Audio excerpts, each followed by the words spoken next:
Hello friend, welcome to Bajirao Reddy institute. Today analysis के आज के अंक में हम 26 जुलाई 2024 के दो प्रमुख समाचार और उस पर आधारित 5 प्रश्नों को देखेंगे। इसमें से पहला मुद्दा है, यह समाचार है कि सुप्रीम कोर्ट की 9 जजों की संविधान पीठ ने 8-1 से एक फैसला देते हुए खनिजों पर राज्यों के कर लगाने के अधिकार को मान्यता दी है। तो इसको हम समझेंगे, क्या मामला है, कैसे है, इनमें किन राज्यों को फ़ायदा हो सकता है और भी गंभीरता से इसको समझने की कोशिश करेंगे। ठीक है, 8-1 का फैसला है। एकमात्र जस्टिस नागरत्ना जो महिला जज थी, उन्होंने इसके डिसेंट में अपना मत दिया है। ठीक है, दूसरा न्यूज है, चूँकि जैसे आज 26 जुलाई है, 26 जुलाई 1999 को कारगिल विजय दिवस हुआ था और भारत ने कारगिल को युद्ध में विजय हासिल की थी और तब से हर वर्ष 26 जुलाई को कारगिल विजय दिवस मनाया जाता है। इस बार का महत्वपूर्ण क्यों है? क्योंकि 25 साल हो गए हैं, तो ये 25वीं वर्षगांठ मनाई जा रही है। उसके संदर्भ में हम कारगिल युद्ध को देखेंगे। कारगिल युद्ध के बारे में जो बाहर के भी विशेषज्ञ हैं, उनका कहना है कि कारगिल युद्ध एक दुश्मन से तो युद्ध था ही, उससे भी बड़ा युद्ध था एक नेचर से, ऊंचाई से और वहाँ से उत्पन्न चुनौतियों से।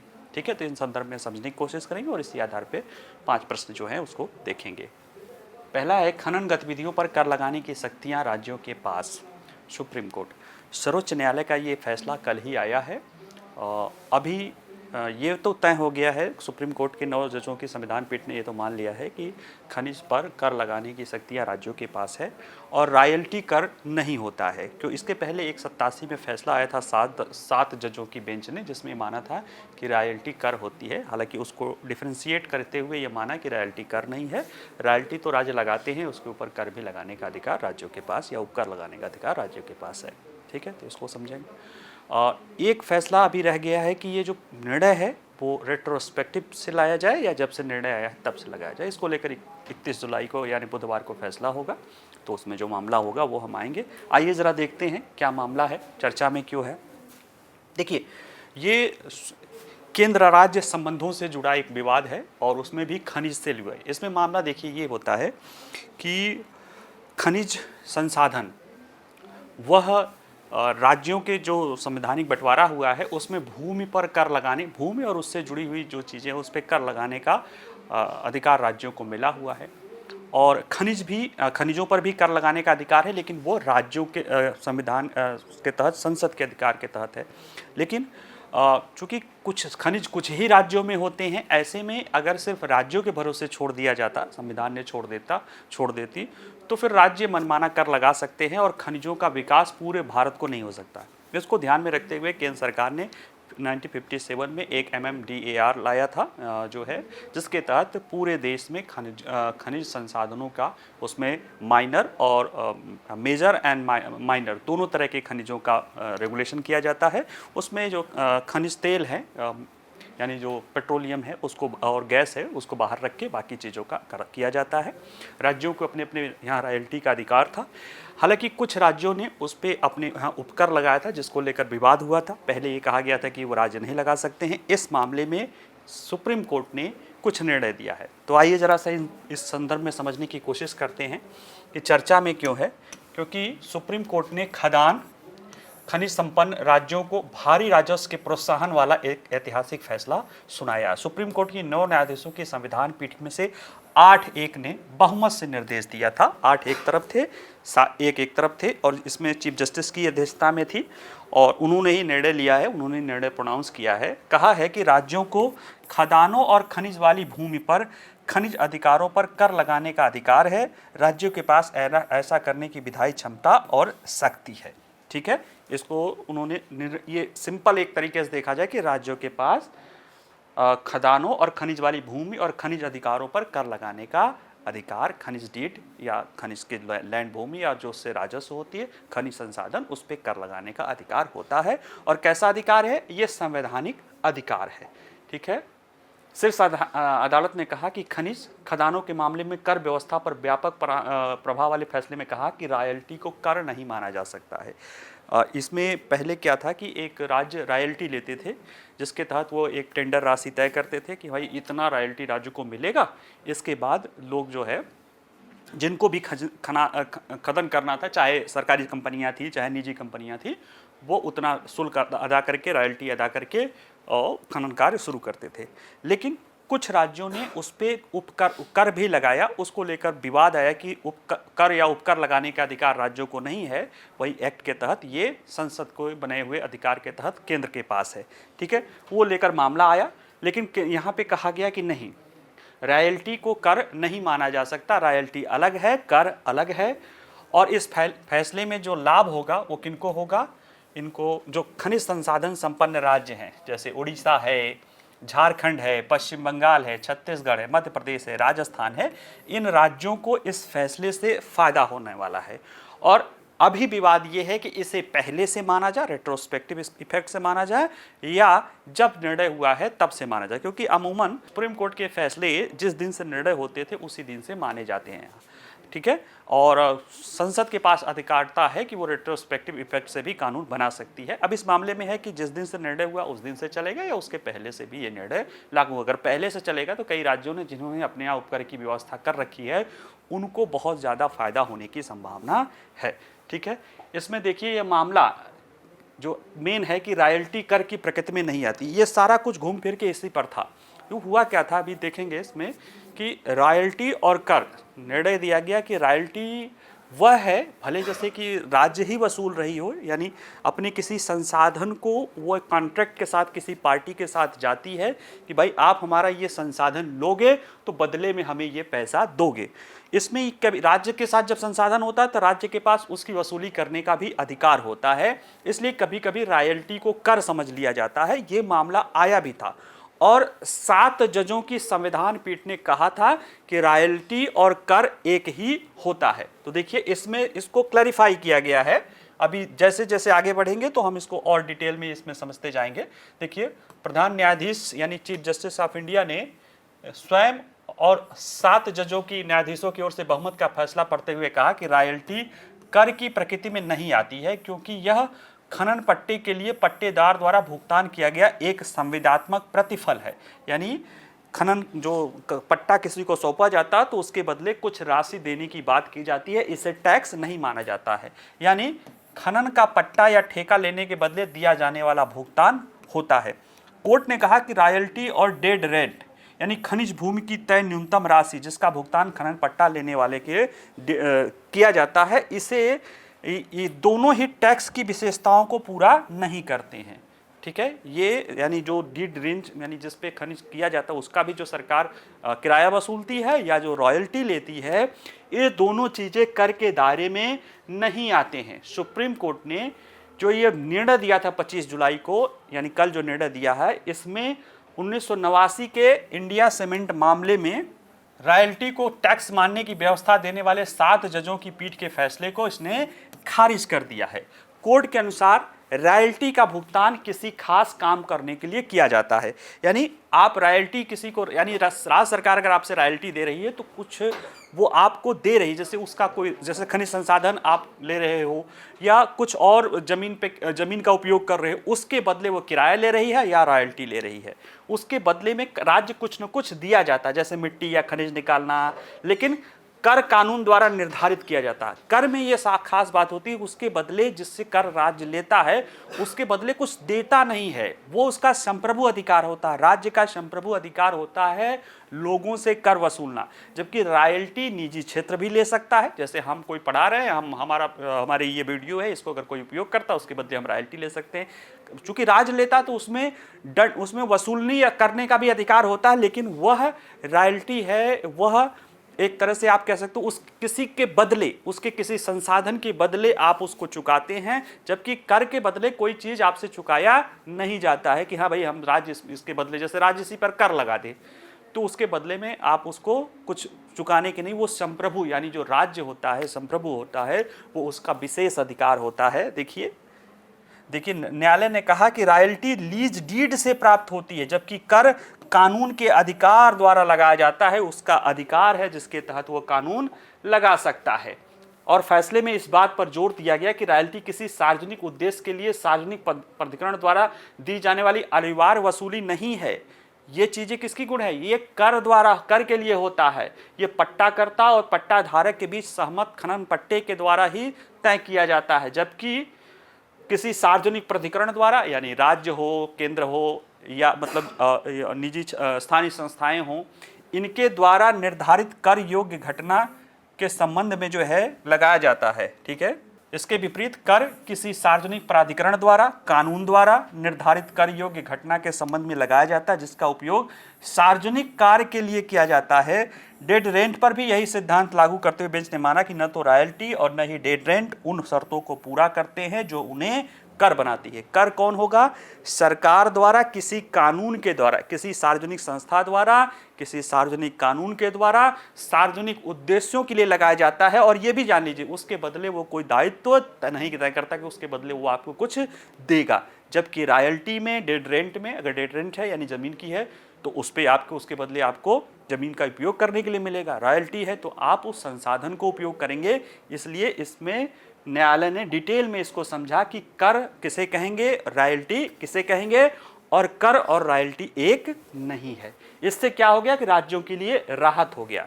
राज्यों को महत्वपूर्ण राहत देते हुए फैसले में कहा गया है, जबकि केंद्र को देश में खनन विकास को विनियमित करने का अधिकार है, खनिज अधिकारों पर करों की गणना राज्यों को सौंपी गई है संविधान के तहत।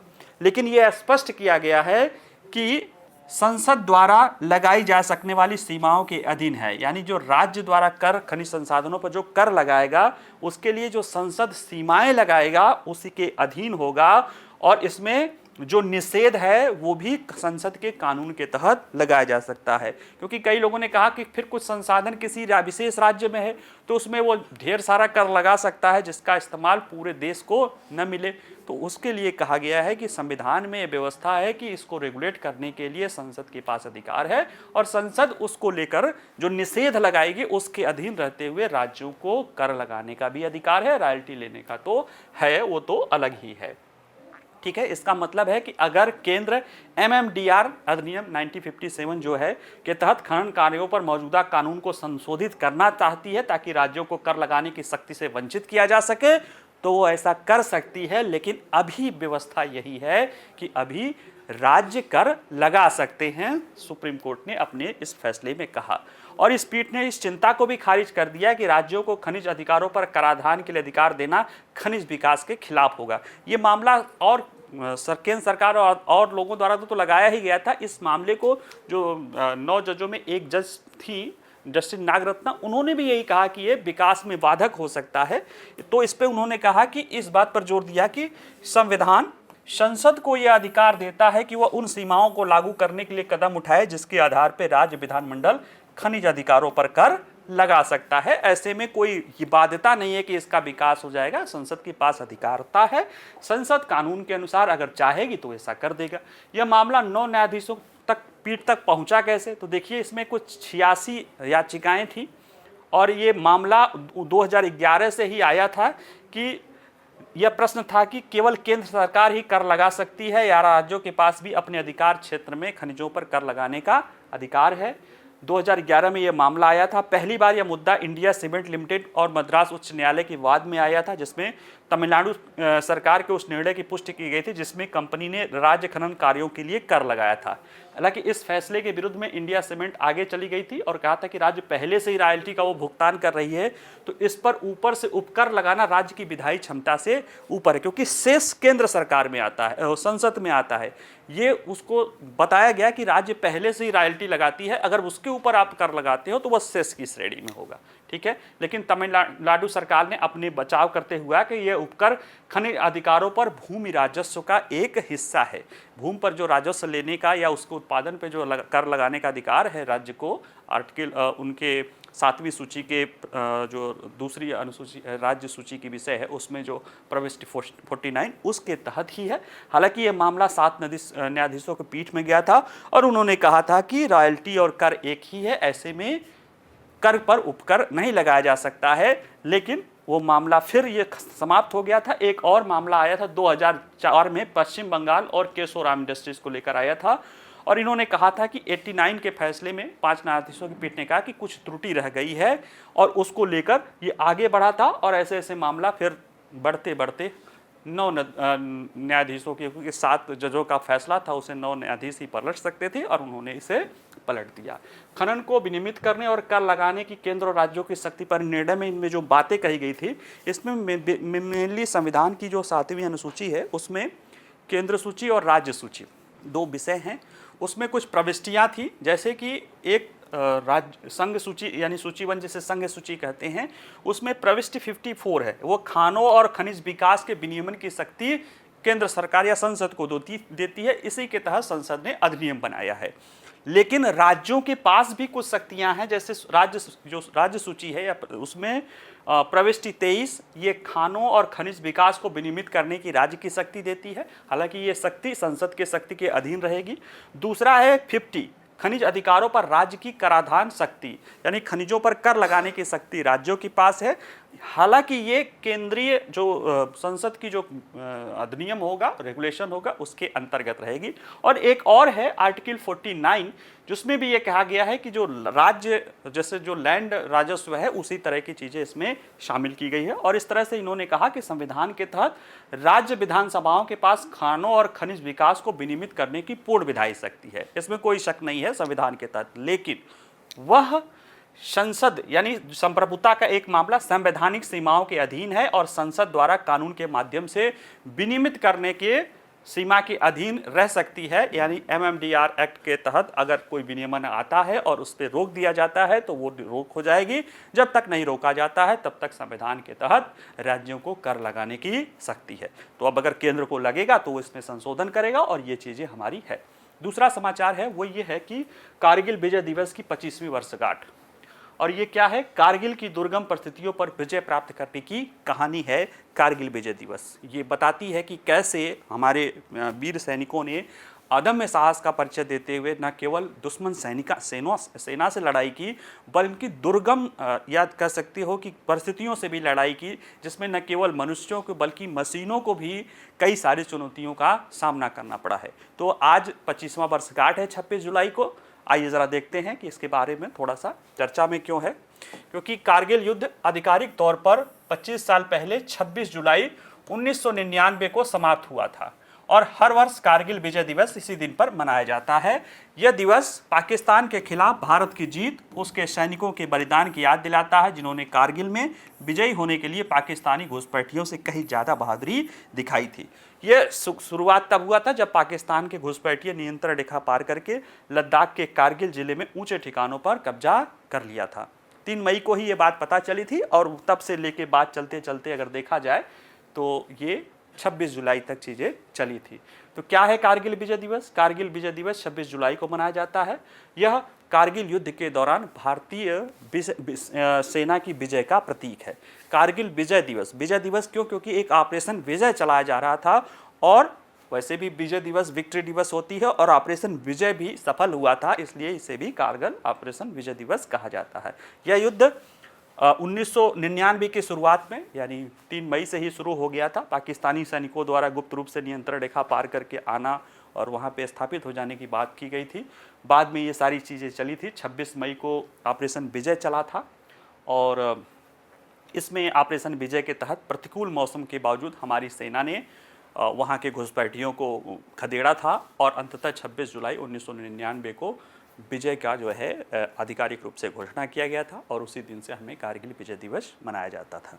इसको जरा जो युद्ध है उसको जो थिंकर हैं, खासतौर से विदेशी थिंकर भी, वो भी सब कहते हैं कि जो युद्ध है ना वो सामान्य युद्ध नहीं था। ये युद्ध कई मामले में भारत को भी सीख देने वाला था, दुनिया के सीख देने वाला था, क्योंकि ये युद्ध सिर्फ दुश्मन देश की सैनिक से नहीं लड़ा जा रहा था, वो विषम परिस्थितियों से, एक्सट्रीम ऊंचाई से, एक्सट्रीम ठंड से भी लड़ा जा रहा था, जो मनुष्य और मशीन दोनों की क्षमता को झकझोर के रख दे रहा था। और उसमें भी उस चुनौतियों से हमारे वीर सूरवीरों ने विजय हासिल की है। तो उसको देखते हैं कारगिल युद्ध में ऊंचाई से जुड़ी चुनौतियां। देखा जाए तो कारगिल जो है लद्दाख में अब तो पड़ता है। एलओसी के उत्तरी छोर पर स्थित श्रीनगर से 200 किलोमीटर उत्तर पूर्व और लेह से 230 किलोमीटर पश्चिम में है। ये कारगिल शहर जो है 2676 मीटर की ऊंचाई पर है। जो द्रास है वो 3300 मीटर की ऊंचाई पर है और आसपास की जो भी पहाड़ियां हैं 4800 से 5500 मीटर की ऊंचाई पर है, यानी कि देखा जाए तो ज़मीन से बहुत ऊंचाई पर स्थित है। जब इतनी ऊंचाई पर कोई चीज़ होती है तो वहाँ पे ठंड बहुत ज़्यादा होती है और हवा बहुत पतली होती है। इन दोनों का प्रभाव मनुष्य के शरीर पर और मशीन पर भी पड़ता है। ये चीज़ें हमें वहाँ पे दिखाई दी थी कारगिल युद्ध के दौरान। तो इस ऊंचाई से जुड़ी हुई चुनौतियों ने हमारे लिए कई सारे, हमारे मैन और मशीन के सामने कई सारी चुनौतियाँ की थी, जिसमें सबसे ज़्यादा था भीषण ठंड। यहाँ पे सर्दियों में -30 डिग्री सेल्सियस था, बाद में मौसम ठीक हो जाता है, लेकिन तब भी ठंड है। ठंड ने पुरुषों और मशीनों दोनों को प्रभावित किया। बंदूकें जाम हो गई, उनके जो बंदूकें चला रहे थे उनके शरीर को गर्मी करने के लिए बहुत ज़्यादा ऊर्जा की खपत हुई थी। दूसरी समस्या थी पतली हवा और कम ऑक्सीजन। हवा कम होने के कारण ज़्यादातर हमारे सैनिकों को एक्यूट माउंटेन सिकनेस या एसीएम की समस्या हो गई, जिसमें सिर दर्द, मतली, भूख न लगना, मांसपेशियों में कमजोरी, ये सारी चीज़ें दिखी। और मशीन में समस्या ये हुई कि हथियार और विमान दोनों ने प्रदर्शन करना कम कर दिया था। जैसे इसमें फायर किए गए प्रोजेक्टाइल, किसी को फायर किया जाता था तो उसकी प्रोजेक्टाइल की सीमा बढ़ा दिया, यानी जो 5 किलोमीटर जाता था हवा के ड्रैग के कारण, अब हवा पतली हो गई तो वो 5 किलोमीटर जाने लगा। तो उससे क्या हुआ कि सटीकता और पूर्वानुमान जो है को नुकसान पहुंचा। इसमें एक बोफोर्स तोप ने बहुत भूमिका अदा की थी, क्योंकि बोफोर्स तोप की रेंज लगभग दूनी हो गई थी हवा के पतले होने के कारण। तो बाद में वो शुरू में दिक्कत आई, लेकिन बाद में जब हमने सीख लिया तो उसके वजह से हमने बहुत निर्णायक लड़ाई लड़ी थी। इसी की तरह से विमान के इंजन कम शक्ति पैदा करते थे, हेलीकॉप्टर के रोटर की क्षमता कम हो गई थी।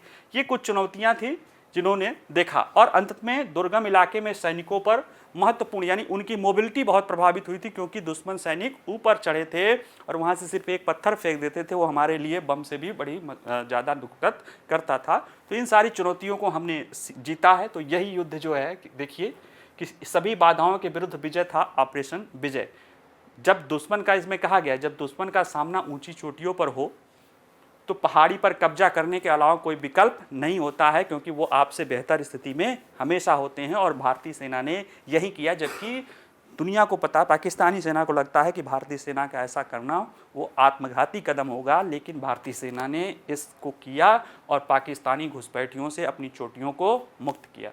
युद्ध के शुरुआती चरण में कुछ मूल्यवान सबक भी सीखा गया, और सेना और वायुसेना दोनों ने पाया कि इस पैमाने पर इतनी ऊंचाई के लिए, युद्ध के लिए तैयार नहीं थे।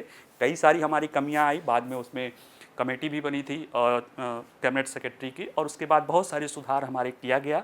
और इसमें ये दिखा कि ये इलाका और पाकिस्तान द्वारा लगातार गोलाबारी भी हो रही थी। और इन सब चुनौतियों से सेना ने एक चीज़ सीखा कि वो अपने तरीकों में उसने बदलाव किया।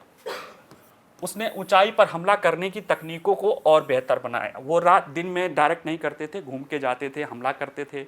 और सेना ने भारी गोलाबारी के साथ साथ साहसिक युद्धाकार भी किया, यानी मोबिलिटी, मैन्यूवरेबिलिटी भी बढ़ाई, गोलाबारी भी की। और इसमें हमलों में सबसे पहले भारी तोपखाने का इस्तेमाल किया गया। इसमें विशेष रूप से विवादास्पद बोफोर्स तोप, जो उस समय तक विवादास्पद था, लेकिन उसने महत्वपूर्ण भूमिका निभाई, क्योंकि हवा के पतले होने के कारण उसकी रेंज दूनी हो गई थी। ये कुछ अच्छी चीज़ हुई। जब हमने सीख लिया, तो हमने जब हवा की चीज़ें और रेंज और सारा चीज़ कैलकुलेशन सीख लिया, तो फिर इससे हमने लगभग दुगनी क्षमता से प्रहार करना शुरू कर दिया था। और अंततः ये बताता है कि कारगिल युद्ध में भारत कठिन जीत ने उच्च ऊंचाई पर युद्ध से उत्पन्न चुनौतियों को समझा। और ये चुनौतियां दुश्मन से अगर खतरनाक, ज़्यादा खतरनाक नहीं तो कम खतरनाक बिल्कुल नहीं है, यानी कि जो विषम परिस्थितियां हैं वह उतना ही चुनौतीपूर्ण होती है जितना कि दुश्मन। कारगिल युद्ध ने यह सिखा दिया, और इसके बाद भारत ने बहुत कुछ सीख लिया है। इसलिए देखिए, अभी हम लद्दाख की सीमा पे एकदम नेक टू नेक होने के बावजूद भी हम चीन का मुकाबला करने में सक्षम हो सकते हैं। तो ये एक दुखद घटना थी, लेकिन इसने बहुत कुछ भारतीय सेना को सिखाया, और सबसे बड़ी सिखाया दुनिया को कि भारतीय सेना अदम्य साहस रखती है, अपने दुश्मन के विरुद्ध भी और मौसम की चुनौतियों के विरुद्ध भी। ठीक है, आइए चलिए देखते हैं इससे जुड़े प्रश्नों को। हाल ही में चर्चा में रहे MMDR अधिनियम के संदर्भ में निम्नलिखित कथनों पर विचार कीजिए। यह अधिनियम भारत में खनन कार्यों के विनियमन के लिए लागू एक केंद्रीय कानून है। ठीक है, यह अधिनियम केवल प्रमुख खनिजों पर लागू होता है, जबकि लघु खनिज या माइनर मिनरल्स इसमें से बाहर हैं। ये आपके दो स्टेटमेंट हैं, इनके आधार पर आपके पास 4 विकल्प है, केवल 1, केवल 2, 1 और 2 दोनों उपयुक्त में से कोई नहीं। संविधान की 7वीं अनुसूची में वर्णित राज्य सूची में उल्लिखित निम्नलिखित कौन सी प्रविष्टि राज्यों को खनन पर कर लगाने का अधिकार देता है? प्रविष्टि 54, प्रविष्टि 50, प्रविष्टि 29 और प्रविष्टि 20। यानी कि जो राज्य सूची का विषय है उसमें से कौन सी एंट्री राज्यों को कर लगाने का अधिकार देता है। ठीक है। तीसरा है, देश में खनन को विनियमित करने और कर लगाने की केंद्र और राज्यों की शक्ति के संदर्भ में निम्नलिखित कथनों पर विचार कीजिए। संविधान के तहत राज्य विधानसभाओं के पास खानों और खनिजों के विकास को विनियमित करने की पूर्ण विधायी शक्ति है। हालांकि यह संसद के इस संदर्भ में विधायी शक्ति के अधीन है। ये 2 स्टेटमेंट हैं, इनके आधार पर 4 विकल्प हैं, केवल 1, केवल 2, 1 और 2 दोनों, उपयुक्त में से कोई नहीं। चौथा है, हाल ही में कारगिल युद्ध विजय दिवस की 25वीं वर्षगांठ मनाया गया। इस युद्ध से जुड़ा ऑपरेशन कौन था? ऑपरेशन पराक्रम, ऑपरेशन मेघदूत, ऑपरेशन शूरवीर और ऑपरेशन विजय। ठीक है, इसमें आप लोग जान ही रहे हैं, सिंपल सा है। पांचवा है, भारतीय रक्षा बलों के समक्ष कारगिल युद्ध में ऊंचाई से जुड़ी चुनौतियों के संदर्भ में निम्नलिखित कथनों पर विचार कीजिए। ऊंचाई के कारण अत्यधिक ठंड ने पुरुषों और मशीनों दोनों को प्रभावित किया। इस क्षेत्र में कम वायु दबाव ने हथियारों और विमानों दोनों के प्रदर्शन को प्रभावित किया था। ये 4, इसके आधार पर 2 स्टेटमेंट के आधार पर 4 विकल्प है, केवल 1, केवल 2, 1 और 2 दोनों, उपयुक्त में से कोई नहीं। ठीक है, चलिए आज के लिए इतना ही है। आप लोग इसको पढ़िएगा, रिवाइज करिएगा। कोई प्रश्न हो तो पूछ सकते हैं। वीडियो को लाइक करिए, शेयर करिए। बाकी नमस्कार, धन्यवाद।